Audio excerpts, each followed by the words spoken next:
महागठबंधन का भविष्य क्या देखते हैं प्रशांत? महागठबंधन पहले बनने तो दीजिए। क्या आपको मालूम है कि महागठबंधन में कौन से दल हैं? हमें तो नहीं मालूम है। आरजेडी एक दल है, कांग्रेस उसमें रहेगी कि नहीं रहेगी, कितने सीट पर रहेगी, वो तो वही बता सकते हैं। अभी तो आप देख रहे हैं कि कांग्रेस वाले अपना अध्यक्ष ही बदल रहे हैं, अब कोई यात्रा वात्रा शुरू कर रहे हैं। तो ये तो अभी से लेकर अक्टूबर तक खींचतान उठा पटक चलता रहेगा। इतना अच्छा अगर महिला सशक्तिकरण का विकास का मॉडल शराबबंदी है, तो बढ़िया वाला मिठाई तुम लोग खाली बिहार के लिए क्यों रखते हो? देश में क्यों नहीं लागू कर दे रहे हो भाई? देश में भी तो भाजपा की सरकार है। अगर शराबबंदी से ही सब फायदा है तो ये फायदा सिर्फ बिहार के लोगों को क्यों दिया जा रहा है? उत्तर प्रदेश में योगी जी क्यों नहीं लागू कर दे रहे हैं इसको? आप ये सवाल पूछिए तो सही, सारा हेकड़ी हवा हो जाएगा। अरे बिहार के बच्चों के से मजदूरी करा रहे हो, उसको सूखा नशा हो रहा है, उसकी तुमको चिंता नहीं है, तुम तो कहोगे कि शराबबंदी अच्छी है। शराबबंदी अगर अच्छी है, मान लिया बात को, मान लिया कि गांधी ने कहा, एक तो सब बात को मैं खारिज करता हूँ, लेकिन बहस के लिए एक बार मान लीजिए कि गांधी जी ने कहा था। गांधी जी ने खाली बिहार के लिए कहा था कि पूरे देश के लिए कहा था? तो पूरे देश में क्यों नहीं लागू करते हो? उत्तर प्रदेश में क्यों नहीं लागू कर रहे हो? खाली बिहार के लोगों को इतना बढ़िया लड्डू खिलाइएगा। शराबबंदी का लड्डू खाली बिहार का लोग ही क्यों खाएगा भाई? इतना बढ़िया लड्डू है पूरे राज्य में, पूरे देश में खिलाएगा। आपको कभी सवाल ही नहीं पूछ रही है। रोज ये कहे जा रहा है प्रशांत किशोर कह रहे शराबबंदी।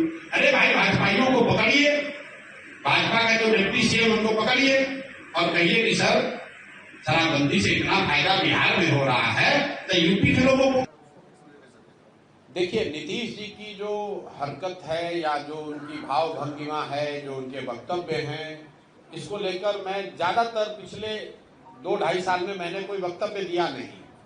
सबसे पहले नीतीश जी के स्वास्थ्य को लेकर टीका टिप्पणी उन्हीं के सहयोगी भाजपा के सुशील कुमार मोदी जी ने शुरू की। नवंबर 2023 में पहली बार सुशील मोदी जी ने कहा कि लगता है कि नीतीश जी गंभीर मानसिक रोग से पीड़ित हैं। उसके बाद से बिहार के करीब करीब सभी नेताओं ने उनके स्वास्थ्य पर टीका टिप्पणी की है। मैंने कभी टिप्पणी नहीं की थी जनवरी तक, लेकिन जनवरी में जब बीपीएससी का आंदोलन चल रहा था, अधिकारियों से या व्यवस्था से हम लोग की बातचीत चल रही थी, तब मुझे इस बात का अधिकारियों के माध्यम से भी इस फिर से ज्ञान हुआ, समझ आई कि नीतीश जी की मानसिक हालत दिनों दिन इतनी खराब हो गई है कि उनको ज्यादातर विषयों की समझ ही नहीं है, कोई उनको पता ही नहीं चल रहा है कि राज्य में हो क्या रहा है। तब मैंने ये कहा है कि बिहार में अगर कोई सिपाही भी नियुक्त होता है तो उसका मेडिकल जांच होता है। कोई भी नौकरी, अगर आप पत्रकार हैं, अगर आप मानसिक तौर पर स्वस्थ नहीं है तो आपको पत्रकारिता की अनुमति नहीं दी जाएगी।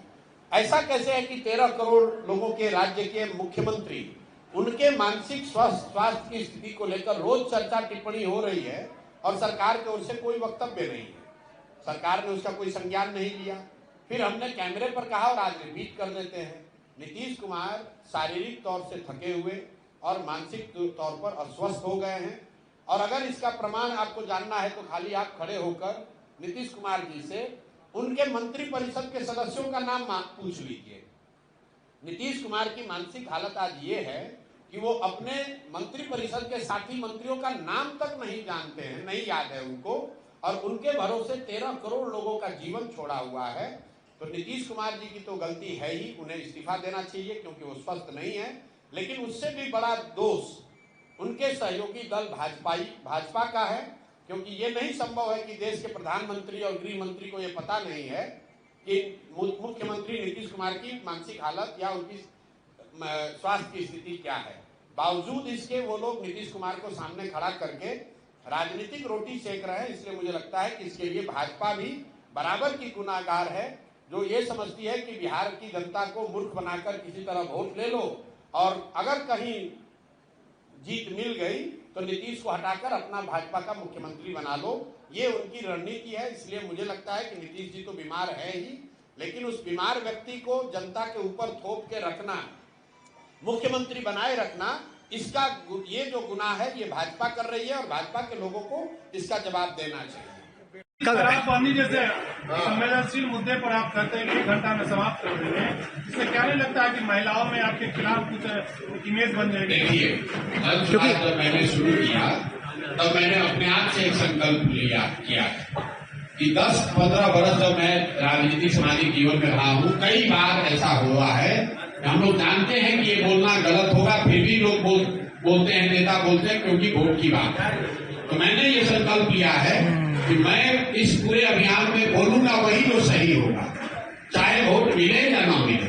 मैं ऐसा समझता हूं कि शराब से बिहार का फायदे के बजाय नुकसान हो रहा है, और महिलाओं के लिए भी जिनके सशक्तिकरण की बात हो रही है उनका भी नुकसान हो रहा है। इसीलिए मैं कह रहा हूं कि शराबबंदी यहां से हटाई जाएगी। पहली बात तो बिहार में शराबबंदी है ही नहीं। शराबबंदी के नाम पर खाली शराब का दुकान बंद है, शराब बंद कहाँ है? शराब तो हर घर में बिक ही रहा। तो किस फायदे की बात कर रहे हैं? और आप धर्म की बात छोड़ दीजिए, आप लोग सब पत्रकार हैं, आपको